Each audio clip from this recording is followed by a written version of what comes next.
Ya, saya kemarin dari Ko Antoni hari apa ya? Hari Senin kali ya, apa hari apa ya? Dikasih tahu untuk minta khotbah di sini ya. Saya sempat pikir, wah ini mendadak juga ya. Terus belum ada bahannya, jadi saya pikir ya udahlah. Saya cuma minta sama Ko Antoni, bisa nggak minta minta bahan khotbah sama Ko David? Tapi Ko David lagi pergi, saya pikir moga-moga nggak dikasih lah ya. Saya pikir mau ya campur-campur yang minggu lalu lah, saya kan baru khotbah gitu ya. Nah, untung dikasih bahan khotbahnya. Kalau nggak ini ada orang pik nih, dengar ulangan lagi gitu ya. Oke, kita mau mulai. Ya, jadi kita masih dalam tema khotbah hamba ya, tapi hari ini kita tentang kebangkitan Tuhan Yesus ya. Mungkin kadang-kadang ada yang berpikir ya kebangkitan Tuhan Yesus biasa aja ya, nggak terlalu. Yang utama kan kita selalu Natal ya, wah Natal yang paling heboh ya, kita bikin acara, bikin ini ya. Lalu yang kedua mungkin Jumat Agung dan Paskah ya, itu memang penting. Sebenarnya Jumat Agung dan Paskah itu paling penting karena Tuhan menghapus ya, menggantikan menanggung dosa-dosa kita ya. Tapi sebenarnya kebangkitan dan kenaikan Tuhan juga penting sekali. Ini kenaikan Tuhan juga luar biasa ya. Karena di dalam di dalam sejarah manusia ya, memang ada legenda beberapa orang yang diangkat ke sorga. Ada ya, mungkin di cerita Cina kita juga pernah dengar. Tapi secara bukti nyatanya nggak banyak ya. Kita nggak bisa dapat data yang benar ya. Tapi kalau ini Yesus kita lihat dengan jelas karena si Paulus pernah bilang ya dalam 1 Korintus 15 ayat 6 saya bacakan aja. Sesudah itu ia menampakkan diri kepada lebih dari 500 saudara sekaligus.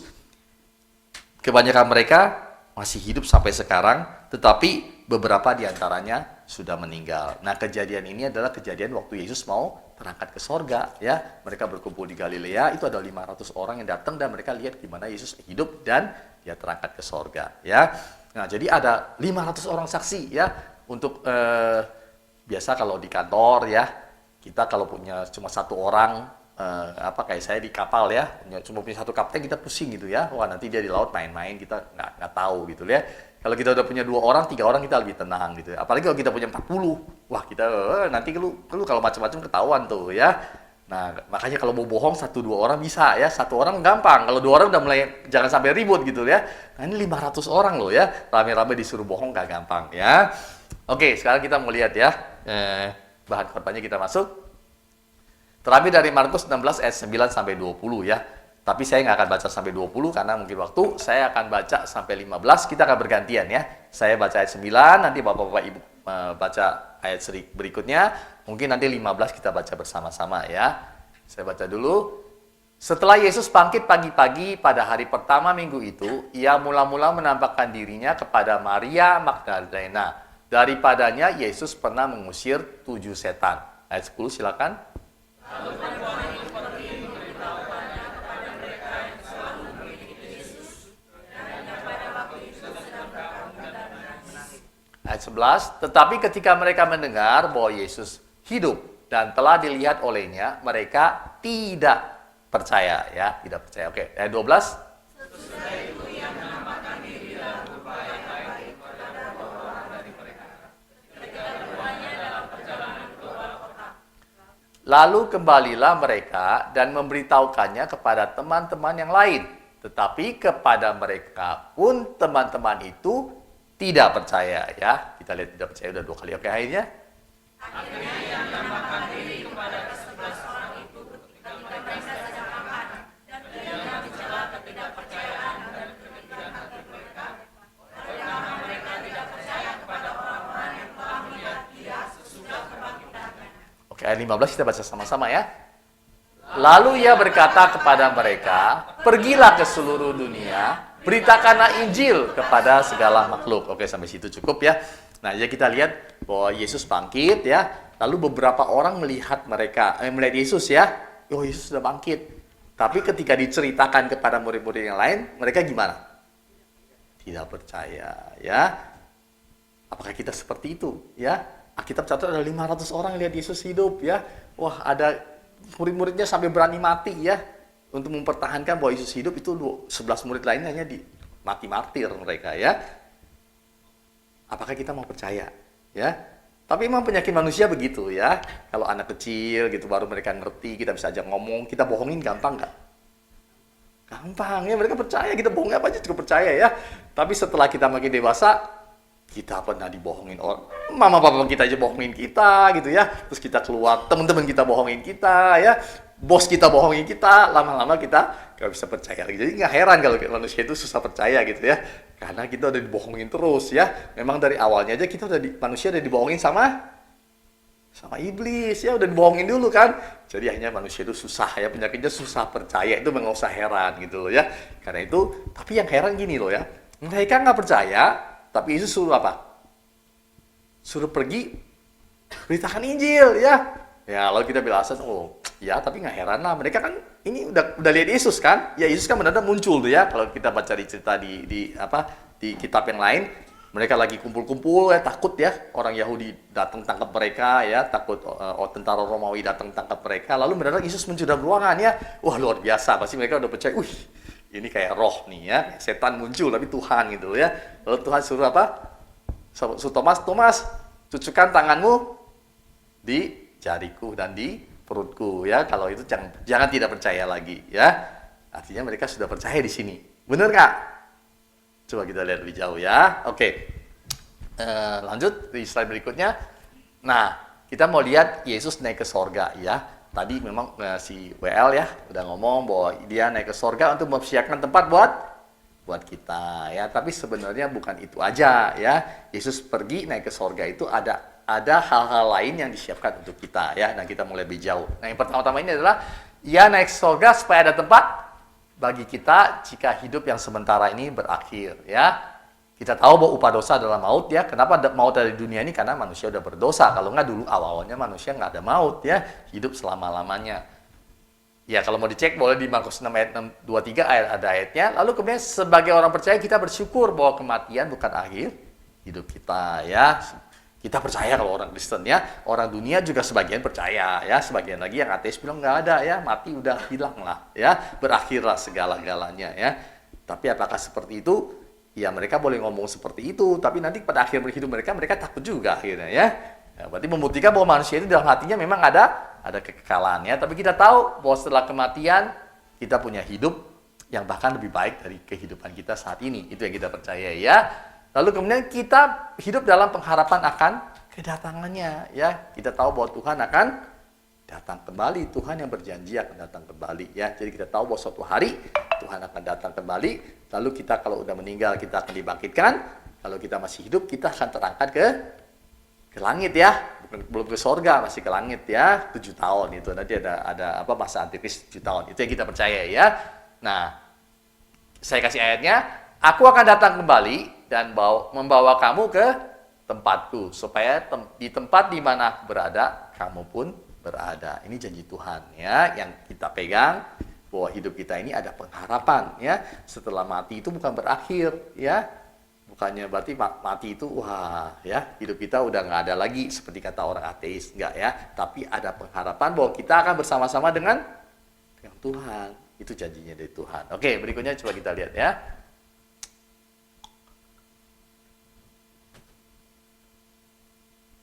Ia naik ke sorga supaya Roh Kudus datang menolong orang percaya. Nah ini yang penting sebenarnya ya. Kita hidup di dunia ini gampang apa susah? Banyak pergumulan ya. Dari orang paling bawah sampai Pak Presiden gitu loh ya. Saya yakin juga pasti punya pergumulan ya, punya masalah ya. Dan ada orang yang bilang masalah kita selesai kalau udah masuk kubur ya. Makanya jangan senang kalau nggak ada masalah ya, karena ada masalah berarti hidupnya sudah berakhir ya. Selama kita hidup pasti ada masalah ya. Tapi bedanya kita dengan orang dunia, orang lain adalah ada Roh Kudus yang menemani kita ya. Kita coba membaca ayatnya ya. Zakaria 4 ayat 6 dari Perjanjian Lama ya. Saya bacakan dulu. Maka berbicara ia, katanya, inilah firman Tuhan kepada Zerubabel, bunyinya, bukan dengan keperkasaan dan bukan dengan kekuatan, melainkan dengan Rohku, firman Tuhan semesta alam. Nah, Zerubabel ini siapa tahu nggak? Zerubabel ini adalah orang yang kembali dari kerajaan Babel ya. Jadi orang Israel itu sempat dibuang ke Babel ya. 70 tahun lamanya mereka di Babel ya. Lalu sebagian mereka kembali ke Yerusalem ya, kembali ke Israel. Nah, ternyata Yerusalem itu udah hancur ya. Semuanya udah kan waktu itu kan diserang sama Nebukadnezar ya, 70 tahun sebelumnya itu semuanya dibakar ya, dihabisin ya. Lalu kemudian sisa-sisanya ditawan dibawa ke Babel. Yang disisain itu cuma orang-orang miskin ya, orang-orang yang nggak bisa apa-apa, ditinggalin ada beberapa yang di situ gitu loh ya. Nah, ketika mereka kembali nggak semuanya kembali juga ya, sebagian mereka kembali ya, ada yang nggak kembali, kayak kita tuh ada Esther, itu nggak kembali ya. Sebagian mereka kembali di bawah pimpinan Zerubabel ya. Lalu Zerubabel di sana lihat banyak musuh ya, karena suku-suku di sekitar Israel banyak, kayak kerajaan-kerajaan ya, ada kerajaan Amon, mereka nggak seneng ya orang Israel balik ya. Lalu mereka bikin banyak kesulitan buat Zerubabel ya, dan orang Israel yang kembali. Nah, stres nggak? Sebagai pemimpin Zerubabel pusing ya, stres ya. Tapi di ayat ini si Nabi Zakaria menguatkan Zerubabel ya. Dia bilang bukan dengan keperkasaan ya, dan bukan dengan kekuatan, melainkan dengan rohku ya. Kita tahu bahwa dalam cerita perjanjian lama itu banyak yang aneh-aneh ya. Tentara Daud satu orang bisa lawan 500 orang loh ya. Cuma pakai alat buat itu gembalain sapi ya, bukan pedang, gembalain sapi ya. Dia dulu ada namanya alat tuh buat gembalain sapi, jadi mereka itu ada ujungnya tajam-tajam dikit gitu ya. Ya kalau terlalu tajam nanti kalau tusuk sapinya berdarah gitu loh ya. Ini tuh agak tajam ya, sapinya sakit dia jalan gitu loh ya. Dengan alat itu dia mempertahankan loh menghadapi tentara Filistin ratusan orang ya. Itu pasti bukan kekuatan manusia ya. Bisa sampai begitu ya. Mungkin sekarang kita lihat cuma ada di kungfu gitu ya. Kungfu juga lawannya kayaknya nggak 500 orang, paling 20 orang gitu. Ini 500 orang loh ya. Nah, ini adalah karena memang bukan dengan kekuatan manusia, tapi dengan kekuatan roh Tuhan. Ya, kita tahu Samson ceritanya juga luar biasa ya. Nah, emang kita tahu bahwa sebenarnya manusia yang hidup dengan kekuatan. Manusia itu, kekuatan di dunia itu bukan manusia aja ya. Kita juga tahu orang-orang yang pakai, ya zaman sekarang kita gampang lihat udah lumping lah ya. Itu kan roh kan yang menguasai mereka kan, ya. Nah, kalau roh itu yang menguatkan kita, apalagi roh Tuhan, pasti luar biasa, ya. Lalu kita hidup berikutnya, Yohanes 16 ayat 7. Namun benar yang kukatakan ini kepadamu adalah lebih berguna bagi kamu jika aku pergi. Aku ini siapa? Yesus yang ngomong ya, dia bilang lebih berguna bagi kamu jika aku pergi. Sebab jikalau aku tidak pergi, penghibur itu tidak akan datang kepadamu. Tetapi jikalau aku pergi, aku akan mengutus dia datang kepadamu. Jadi ketika Yesus ada di dunia ini, ya murid-muridnya ikut Yesus lah ya. Semuanya bergantung pada Yesus. Yesus yang muncul, Yesus yang tampil gitu loh ya. Tapi ketika Yesus yang nggak ada, ya murid-muridnya mau ngomong mesti jalan sendiri kan, ya. Mereka baru bisa mengandalkan Roh Kudus. Ya, kita manusia mau biasa begitulah ya. Saya juga sempat ngobrol kemarin sama satu jemaat, saya bilang ya, kalau Ko David tiap hari nongkrong gitu ya, di ibadah dua ya, mungkin saya juga nggak kemana-mana gitu ya, semuanya kan Ko David gitu ya, semua yang dilihat juga Ko David gitu ya. Begitu Ko Davidnya hilang, baru kita kelabakan, oh ya kita mesti gini, nah baru kita bisa maju ya.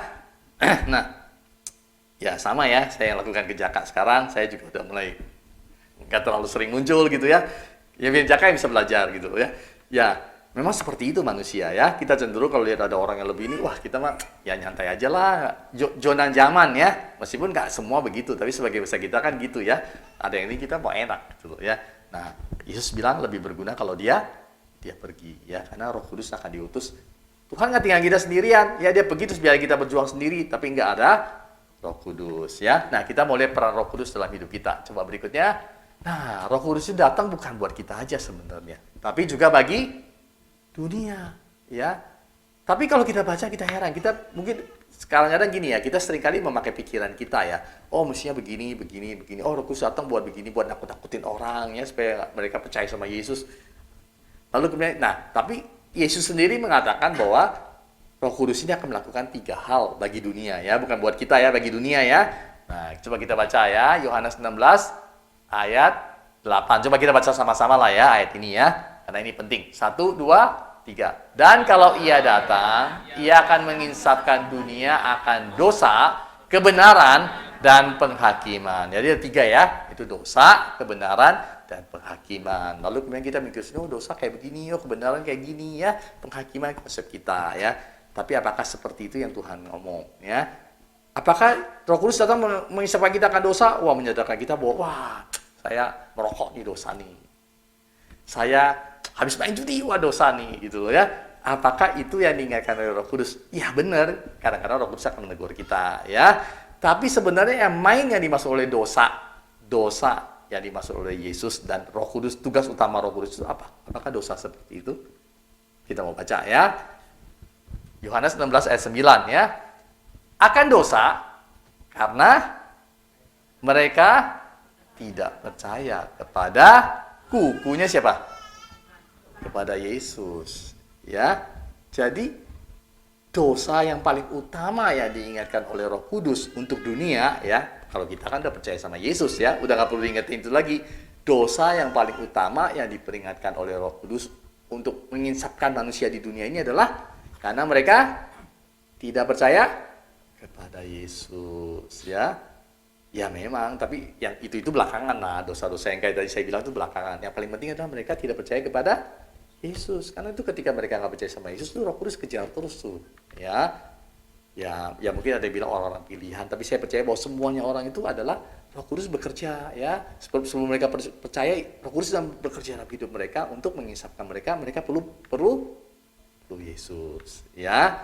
Nah kalau yang dua lagi saya nggak bahas karena ini kepanjangan, ya. Kebenaran cuma bahasa sendiri, kebenaran itu juga aneh gitu ya, definisinya beda sama yang kita mau kebenarannya, lalu penghakiman juga beda lagi gitu loh ya.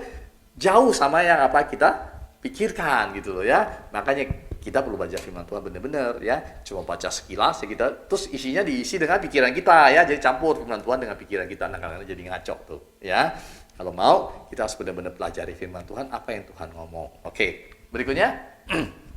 Nah, sekarang yang penting buat kita, karena saya rasa sih semua di sini udah percaya sama Yesus ya. Jadi yang lebih penting buat kita saya rasa ya.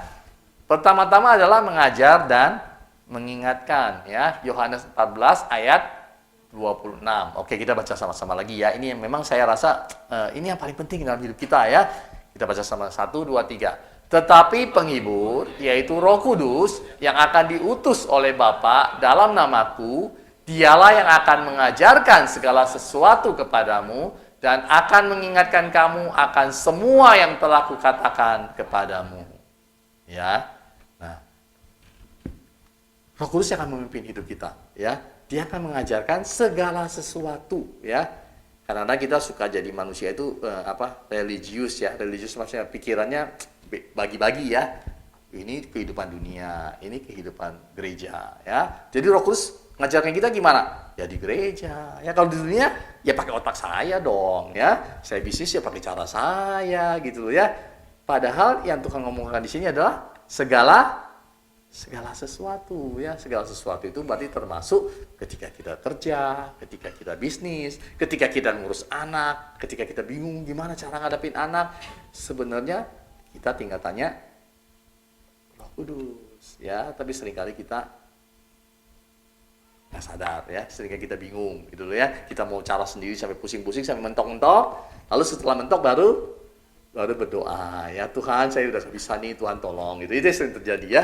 Alangkah baiknya kalau dari awal kita tanya dulu sama Tuhan ya, Tuhan gimana nih gitu loh ya. Nah Roh Kudus bisa kasih tahu kita ya. Mungkin kita nggak dengar di telinga kita langsung audible, enggak, tapi kita tahu dalam hati kita. Nah saya ada mau cerita satu pengalaman, mungkin Jaka juga di sini ada ya, pernah ya.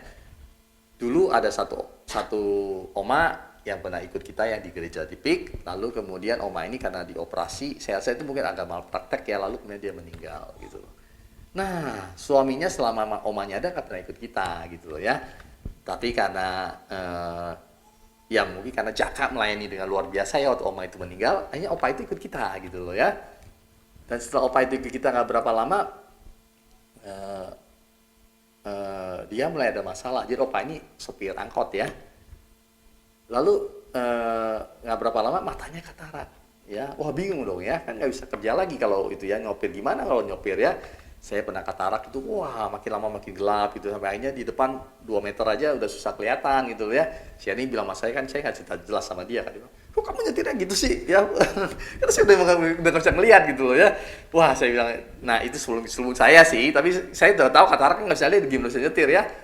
Lalu kemudian dia pergi ke ke BPJS ya kan, pakai BPJS bisa, sebenarnya bisa dioperasi, tapi nggak bisa karena KTP dia kalau nggak salah umurnya berapa? 37 ya Jack ya? 49 ya, nah, umurnya 49, sedangkan dia umurnya 70 lebih kayaknya ya. Terus kemudian alasan dari BPJS adalah, oh nggak boleh, karena kok tampangnya beda, katanya tampangnya beda, masa di KTP umum pasien tampang kamu kayak gini gitu loh ya. Saya udah kesel ini orang BPJS, parah juga nih ya, emang dia apa, sebenarnya dia malas urusin lah gitu kan. Saya suruh Jaka jalan berulang-ulang ya, kita seperti 3 kali apa 2 kali ya Jack ya nemenin dia ya, nggak tembus gitu loh ya. Nah terakhir kali saya suruh Jaka ke sana, Jaka telepon saya, nggak bisa kok, ini nggak dikasih ya kan. Ya kalau nggak dikasih artinya kita mesti operasi dengan bantu dia dengan operasi biasa kan ya, dan itu nilainya cukup gede ya, itu kalau nggak salah berapa, 19 juta ya satu mata ya. Nah, jadi 2 mata mau 38 juta ya, lumayan lah ya buat gereja kita yang kecil. Kalau gereja gede sih nggak berasa lah ya, kita kan lumayan 38 juta, apalagi kondisi keuangan waktu itu yang di pick di gereja ini yang ibu-ibu rusun itu kan cukup berat ya. Saya wah gimana nih ya. Nah Jaka telepon saya terakhir, dia telepon saya kebetulan ada di Season City gitu ya, dia telepon saya, nggak bisa kok, ternyata tetap nggak bisa. Nah mendadak dalam hati saya muncul jalan, ya dalam hati saya muncul jalan gitu loh ya. Ya udah saya bilang ini kayaknya kita mesti ke sana nih ya. Untuk Ernest setuju aja gitu kan, dia lagi belanja kan ya di Season City, lagi beli baju-baju yang murah gitu ya, celana murah. Oh ya jalan, ya udah ikut saya gitu loh ya. Setelah sampai di sana saya ngomong sama ininya, sama susternya ya. Hadapi suster, saya bilang, sus, ini sih nggak apa-apa kalau dari sini nggak bisa bantu, nggak apa-apa ya. Ada yayasan yang akan bantu, maksudnya yayasan Sekinah lah ya, terpaksa kita bantu gitu. Lalu dia stres gitu, lalu dia kejujuk, dia pergi ke belakang gitu loh ya. Lalu kemudian gak lama manajernya atau ininya lah dateng ya. Terus saya langsung bilang mas saya, pak udah bisa katanya, udah bisa gitu. Lah itu jelas itu si opa itu dioperasi, dua matanya dioperasi loh ya. Sampai sekarang dia masih nyopir gitu loh ya. Ya maksudnya ya saya sih ya banyak kali yang alami begitu ya. Kadang-kadang saya lagi menghadapi masalah, saya doa, saya ini muncul gitu ya. Gini gitu loh ya. Ya nggak tahu itu dari Tuhan apa, tapi pokoknya muncul dari hati saya gitu loh ya. Dan itu yang saya kerjakan gitu loh ya. Dan biasanya lancar gitu loh ya. Ya adalah cerita kayak waktu itu juga kita mau nagih itu ya Jack ya. Nagih 10 juta tuh ya. Waduh, sudah pada nyerah. Kok David suruh saya gitu. Ini tebus juga gitu ya. Ya aneh-aneh aja gitu jalan Tuhan ya. Nah, saya percaya bahwa Roh Kudus sebenarnya mengajar kita dalam banyak hal. Ya, dan dia juga tugas kedua adalah mengingatkan kita ya tentang firman yang sudah kita baca ya. Kadang bisa muncul ya. Ketika kita ada masalah muncul tuh firman ya. Wah, ada firman ini muncul menguatkan kita. Nah, itu sebenarnya pekerjaan dari Roh Kudus ya. Oke, lalu lanjut menolong kita menjalani kehidupan yang berkenan kepada Tuhan ya. Nah ini dia ya, kadang-kadang kita suka salah kaprah ya. Kita pikir kalau kita mau deket sama Tuhan, hidup kita mesti wah udah nggak buat dosa ya, udah nggak nipu lagi ya, udah nggak bohong gitu ya, udah nggak mikirin jorok-jorok, pokoknya udah sempurna baru kita boleh deket sama Tuhan ya. Makanya banyak orang nggak mau ke gereja karena alasannya begitu ya. Sekalipun dia Kristen dia bilang enggak lah, hidup saya nggak beres, saya nggak mau ke gereja ya. Orang nggak mau dibaptis juga mungkin karena sebagian gitu ya, mikir habis dibaptis saya mesti hidup kudus suci ya kayak pastor, wah nggak sanggup lah, saya nggak mau gitu ya. Padahal apakah seperti itu yang Tuhan mau dalam hidup kita ya? Sebenarnya yang Tuhan mau dalam hidup kita adalah bahwa kita mendekat dulu kepada Dia ya, kita percaya dulu masalah dosa-dosa kita, Tuhan yang akan menangani satu demi satu ya. Oke, kita baca dulu ayatnya ya, Roma 8 ayat 13. Sebab jika kamu hidup menurut daging, kamu akan mati. Tetapi jika oleh roh kamu mematikan perbuatan-perbuatan tubuhmu, kamu akan hidup ya. Mampu nggak sih kita mengatasi kesulitan? Kadang-kadang ya mungkin dosa-dosa yang tertentu bisa, tapi kadang-kadang ada keterikatan gitu ya, kayak rokok. Wah itu susah tuh lepasnya.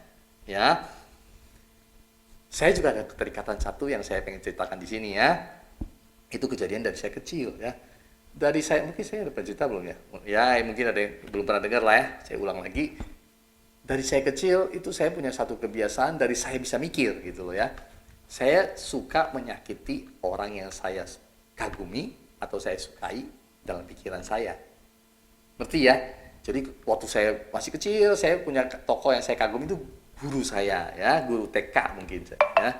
Karena saya sayang banget sama dia, suka banget sama dia, lalu saya tiap malam tuh akan memikirkan dia menderita, gitu loh ya. Dia diusir dari rumah, dia gimana gitu ya. Lalu kemudian sampai saya bisa nangis gitu loh, ya. Itu kebiasaan saya. Lalu kemudian setelah agak dewasa berganti tokohnya ya, tokohnya, tapi kebiasaannya nggak berganti, tokohnya berganti gitu loh ya. Itu terus gitu loh ya. Sampai kapan tau? Sampai saya di Jepang. Itu waktu saya udah lulus kuliah dan saya udah kerja 6, ya mungkin 2-3 tahun gitu loh ya. Itu terus gitu. Tiap malam pasti begitu. Saya sebelum tidur ya itu kebiasaan saya gitu loh ya. Lalu kemudian sampai suatu saat saya rasa, aduh, Tuhan kok kayak saya kayak begini ya, aneh ya. Waktu itu saya udah mulai sering ke gereja lah ya, belum aktif tapi saya udah sering ke gereja. Nah, lalu kemudian saya merasa saya udah pengen lepas nih, ya.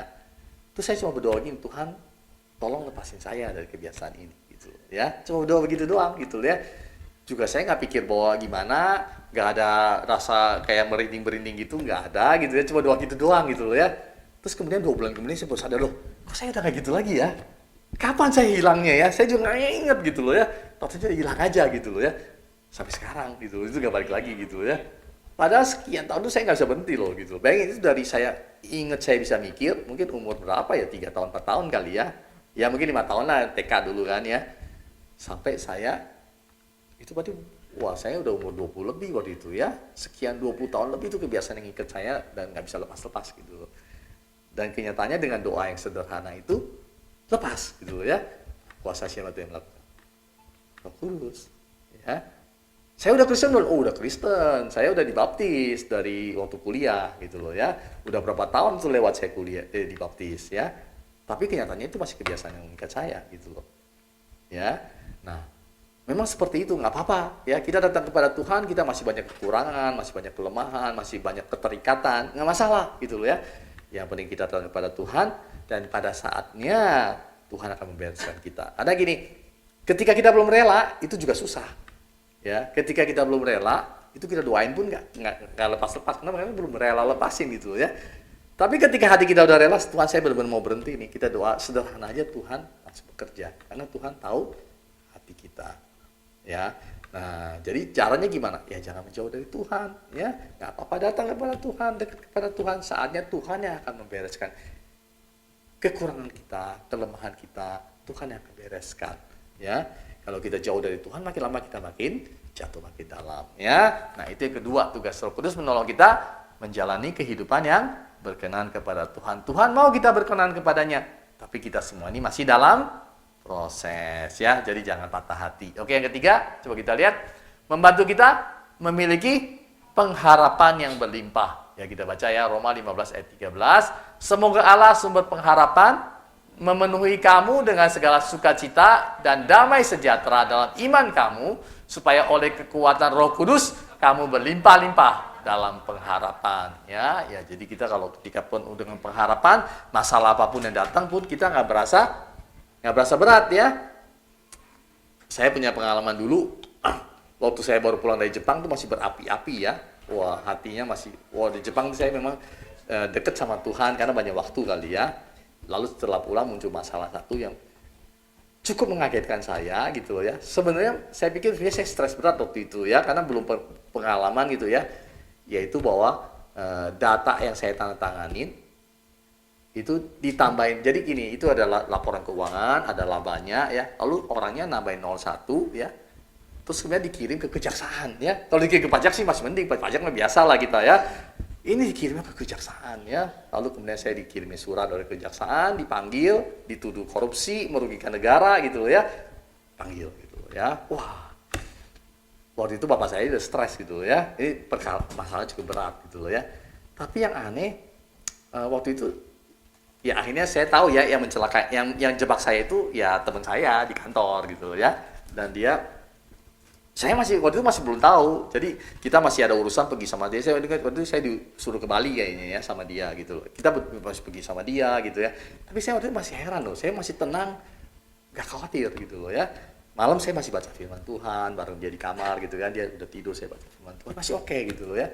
Dan yang aneh itu kejadian lewat begitu aja dan gak habis banyak duit kita gitu. Selesai gitu loh ya. Saya juga heran gitu loh ya. Tapi waktu itu yang saya gini adalah gini, saya waktu itu harapannya kenceng sama Tuhan gitu loh ya. Saya percaya bahwa Tuhan pasti tolong saya. Jadi saya nggak stres ya. Nah belakangan tuh kalau yang tahu cerita saya, belakang saya baru mulai stres gitu ya, karena ininya udah mulai baterainya udah mulai lemah gitu. Ini udah stres berat di belakangan ya. Oke, lain kali mungkin kalau ada waktu saya ceritain ya. Oke, jadi membantu kita memiliki pengharapan yang berlimpah, karena pengharapan itu memberikan kepada kita kekuatan ya. Nah yang keempat adalah membantu kita menjadi saksi Kristus ya. Kisah Para Rasul 1 ayat 8. Tetapi kamu akan menerima kuasa kalau Roh Kudus turun ke atas kamu, dan kamu akan menjadi saksiku di Yerusalem dan di seluruh Yudea dan Samaria dan sampai ke ujung bumi. Nah Tuhan tadi perintahkan ya, pada murid-muridnya belum percaya kan ya.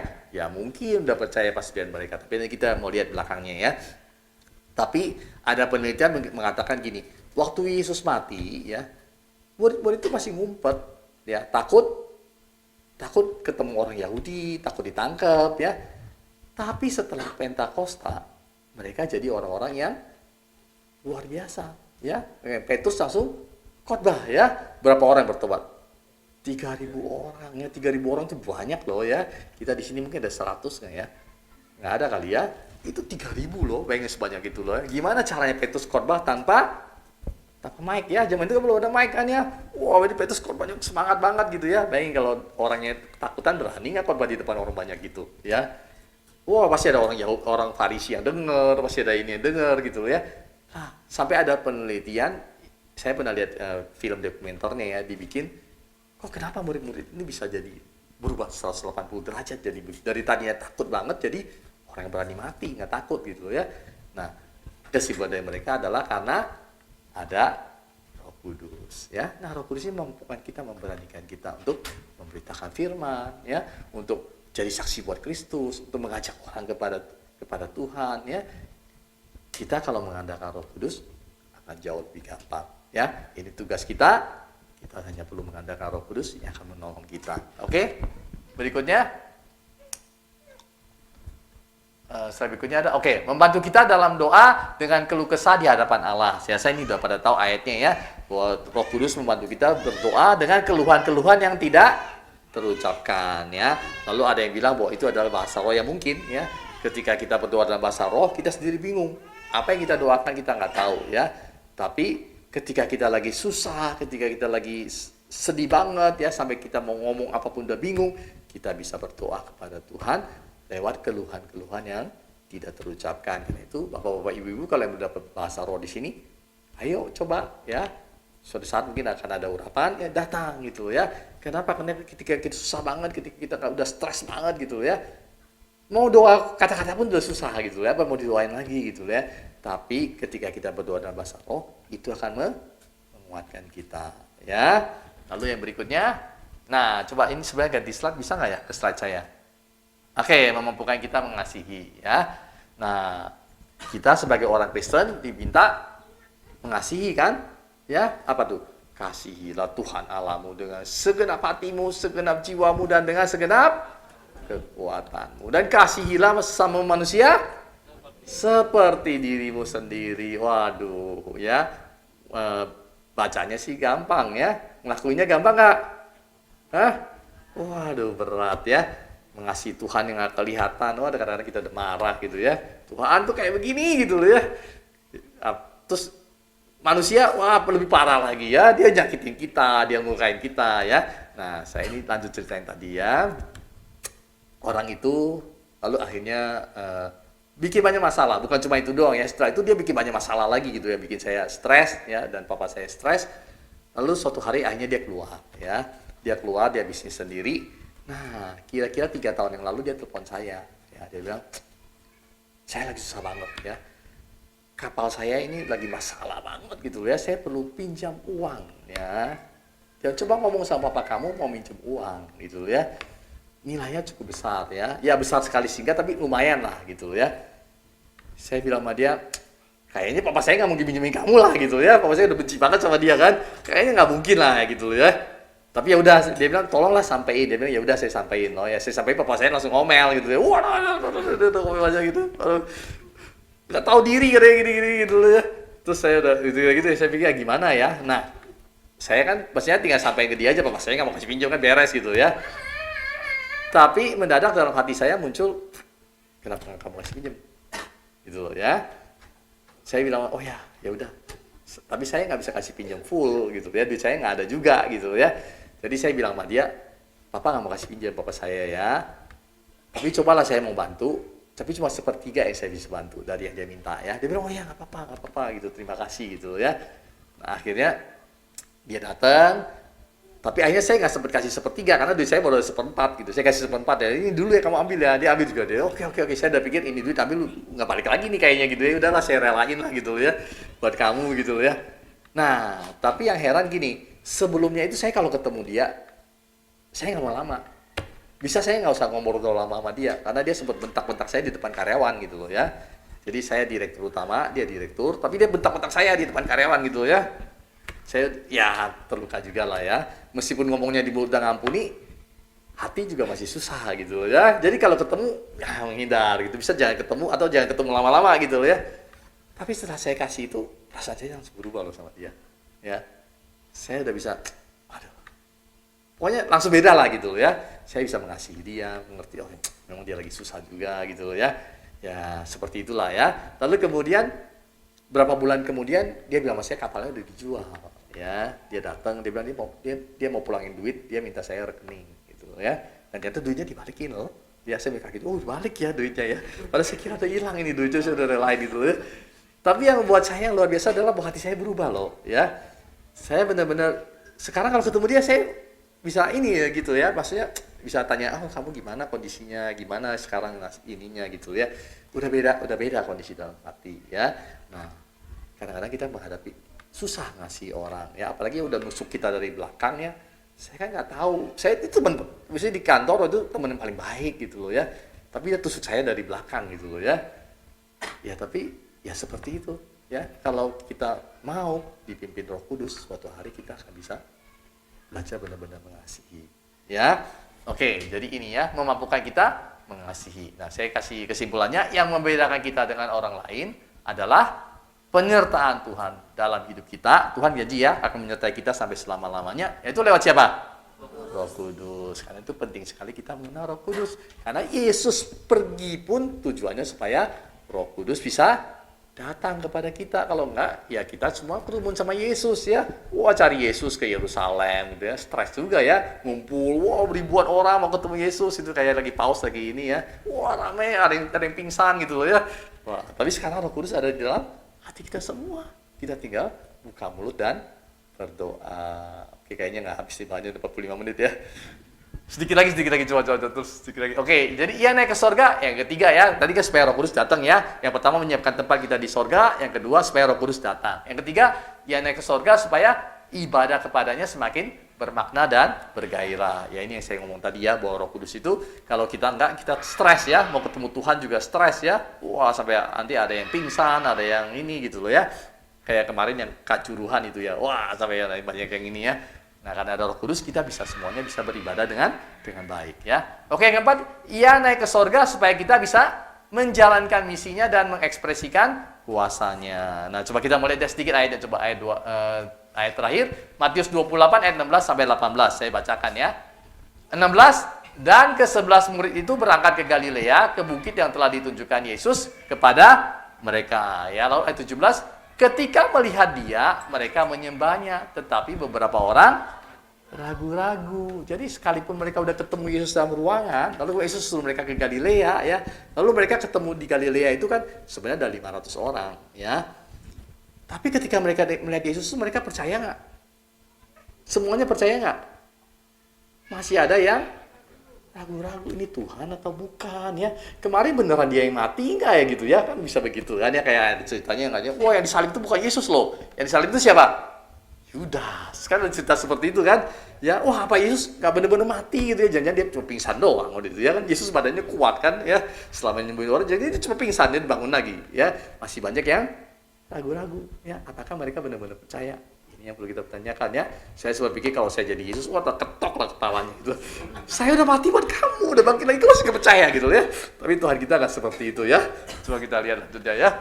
Yesus mendekati mereka dan berkata, kepadaku telah diberikan segala kuasa di sorga dan di bumi. Ya kalau ngomong gitu sih gampang ya. Pasti kalau ngomong gitu mereka percaya nggak ya? Mesti mikir juga, benar nggak gitu ya. Tapi apa yang membuat mereka berubah setelah itu? Nah, saya pengen ngomong satu lagi ya. Yang nggak percaya itu 500 orang itu kan, ya. Murid Yesus yang inti percaya nggak semuanya? Mestinya semuanya percaya dong yang inti ya. Tinggal 11 kan, udah tahu ya 12 satu mati kan. Satu tergantung diri loh ya si Yudas. Ya berarti tinggal 11 ya. Tapi kita lihat ya.